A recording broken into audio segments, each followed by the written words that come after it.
The European imperial age is over.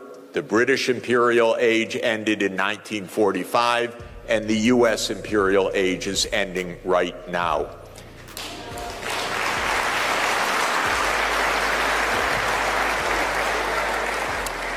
And that's why Donald Trump is home. Because he doesn't want to be one of several. That's all. The delusion is still in Washington, by the way. It's not over. It's still a powerful country. It's still a dangerous country. And that's still power. But it's power that is fading. It's fading in part because of the BRICS. Because the BRICS are saying, we don't need to be under the thumb of a U.S. empire. That's what President Lula said when he was hosting the BRICS this summer. The 10 BRICS countries have 46% of the world population. Thank you. And 41% of the world GDP. And they can look at the G7 and say, who are you? And that's what they're doing. So this is the new phase of geopolitics. The world is not falling apart, but the U.S. and Europe are having a tantrum. That's different. They thought Russia, that's a nothing. And they thought China, don't they grow rice there? That's an impoverished country of villages. We don't even have to worry about that. We are the sole superpower of the world. Well, that's not how economics works, actually, because Adam Smith's insight is completely right, which is that if you are fortunate to have open trade, peace, and good economic policies, you get a lot of catching up by the transmission of knowledge, technology, and the opportunities for rapid advance. So while the United States wasn't watching, and I know they weren't watching because they're not very clever there in Washington, I have to tell you, and they don't understand much of economics at all. They weren't paying attention, but China was growing at 10% per year, thank you. And if you do that, you double the size of your economy every 7 years. And if you do that for 35 years, which China did, you've doubled 5 times. And doubling 5 times means you've grown 32 times. And if you continue beyond that, China has increased the size of its economy 40 times since 1980. 40 times. It's now a bigger economy than the United States. It's a much bigger industrial power. It is technologically more advanced than the United States in most sectors, not all, but in most sectors right now. When you drive your vehicles 10 years from now, they will be Chinese electric vehicles. And even if you happen to drive a Tesla, that's a Chinese vehicle, by the way, with Elon Musk at the top. But it's the gigafactory in Shanghai that gives it even a chance to compete. So China made it, and that's why we're at the end of yet another cycle. The European imperial age is over. The British imperial age ended in 1945, and the U.S. imperial age is ending right now.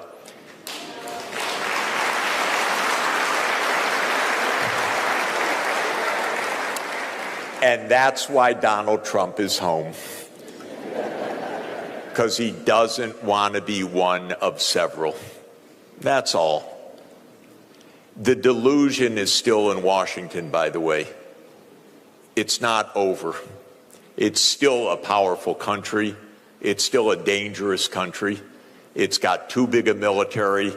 It still has its hands on the valves of the international payment system to a large extent. It can turn on and off the spigot for countries that are vulnerable. Remember, the IMF and the World Bank are U.S. institutions, even though they are multilateral institutions. They were founded for not bad purposes, by the way, but they are American-dominated institutions, and that gives continuing power. And I always emphasize geography in thinking about economics. So the geography is that at Pennsylvania Avenue, which is where the White House is, now there's a West Wing and no East Wing because he knocked it down a couple weeks ago, this idiot. Excuse me. Sorry, it's true. I'm just being technical. At 16th and Pennsylvania is the White House. 15th and Pennsylvania is the Treasury Building. 17th and Pennsylvania is what's called the Executive Office of the President of the U.S. 18th in Pennsylvania is the World Bank. And 19th in Pennsylvania is the International Monetary Fund. So it's only 2 blocks from the President's office to tell the IMF what to do.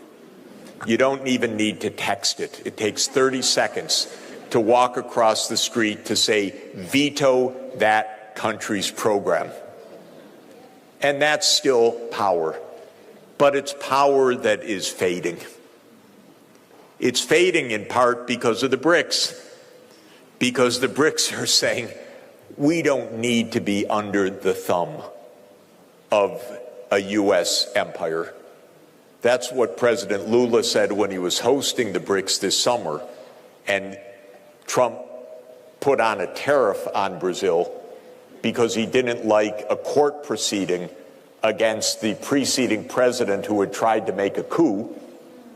And so he put on a penalty tariff, and President Lula said, we don't need an emperor, and we're not going to succumb to this kind of pressure.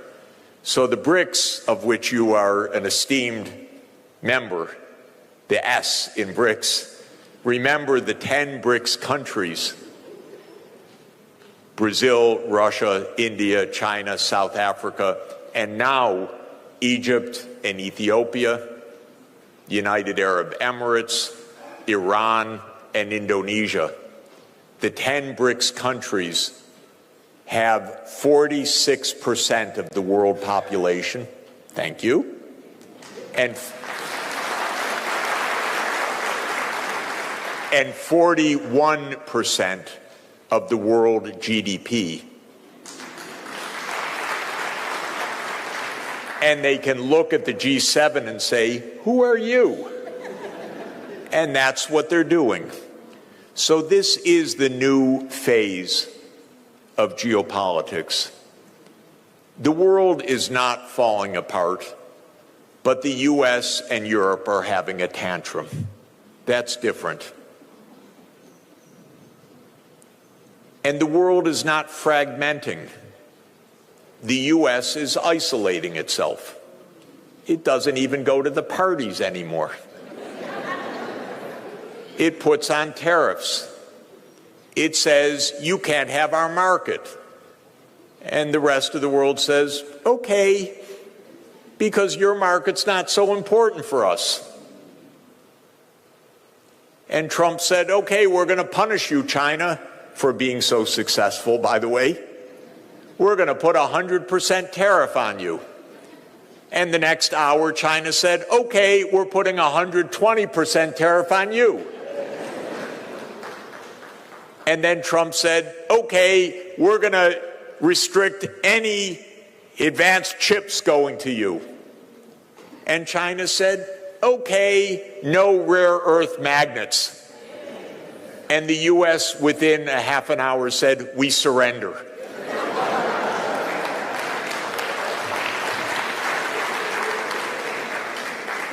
By the way, I had no idea there was anything called a rare earth magnet before all of this happened. So I had to ask ChatGPT what it was exactly. It turns out it's absolutely essential for all manufacturing, for automotive, for military, and so on. And China makes them. The U.S. doesn't make them. And so turned out the U.S. learned a bit of a lesson there. Again, yet another reason why Donald Trump is staying home. So this is why we're at such a historic juncture. But the world is really not fragmenting. It's remaining open and it's trading. It's just that one corner of the world is very surly. The part that used to dominate just can't figure out what's going on. And Trump is, of course, trying to flex the military muscles in a disgusting way. The U.S. is still militarily powerful, no doubt about it. The wars in Ukraine and Gaza are imperial wars. The war in Ukraine came because the United States said after the collapse of the Soviet Union, we'll move all our military bases up to the Russian border. And by the way, in 1990, when Germany was reunifying and President Gorbachev was president still of the Soviet Union, the United States promised President Gorbachev, if you, the Soviet Union, agree to the reunification of Germany, which had been divided after World War II in the Cold War, and required the Soviet approval because that was how World War II ended by treaty in 1990. The only real treaty that ended World War II was in 1990. They needed the Soviet agreement. And to get the Soviet agreement, the United States said to President Gorbachev, we promise NATO won't move 1 inch eastward.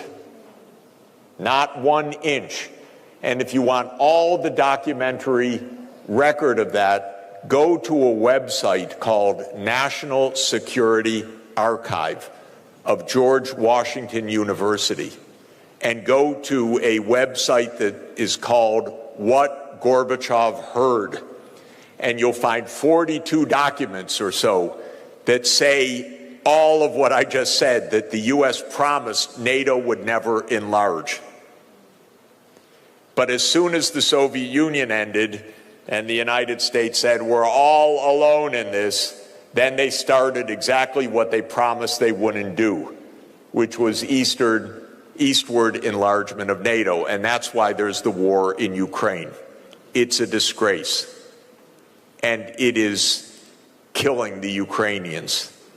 And it is part of the famous adage of Henry Kissinger, which you may recall, that to be an enemy of the United States is dangerous, but to be a friend is fatal. Ukraine said, we'll be a friend, and now they're dying because of that. Because they said, okay, NATO enlarged. The United States said, we have your back. And probably 2 million Ukrainians have been killed or gravely wounded in this completely unnecessary and reckless war. And the United States is doing the same with Israel in Gaza. And let me thank you, South Africa, for standing up for justice.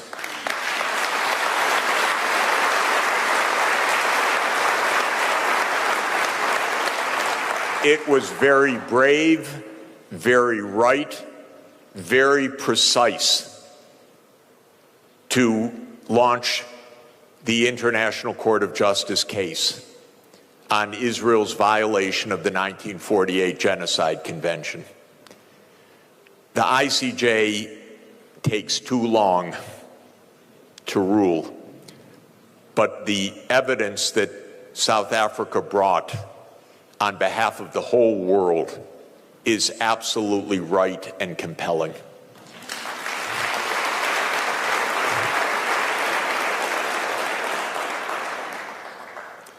So we're in the age of rebalancing, and that's why I liked the title, Reclaiming the Future, because it's not only claiming the future, it is reclaiming what should have been. Had Adam Smith been listened to because he was very decent, this would not have been 200 years of imperialism. This would have been open trade, exchange of ideas, exchange of knowledge. There would have been development in all parts of the world. The imperial age delayed that terribly. I don't have to recount any of that for you here, especially. But I would just say that, to my mind, the greatest crime of imperialism, and imperialism is filled with criminality of the worst kind, but the greatest crime of imperialism, in my view, is the denial of knowledge and of education to the people. Because the basic idea of imperialism, of course, is plunder and extraction and domination. And the basic mechanism of that is to disempower the people. And the most basic empowerment of people, individually and as societies, is knowledge. It is exactly what you say, sapientia. It is knowledge for the people is the most powerful way to advance. It's the essential standard of economic and social development, and it's precisely what the imperialists denied. And by the way, when imperialism ended in Africa, when you looked at the scene, and there's a fascinating study by UNESCO called Illiteracy in the World in 1950, which you can find online because this new organization, UNESCO, in the middle of the 20th century, made a study of worldwide illiteracy. Most of sub-Saharan Africa had illiteracy rates of more than 90%, some between 95 and 100%. That means that when independence came, there had been no education for the people, other than the tiniest exceptions. You know this. This was the mechanism of control. This has made every challenge a challenge of gaining knowledge and of spreading information as absolutely the core of reclaiming the future.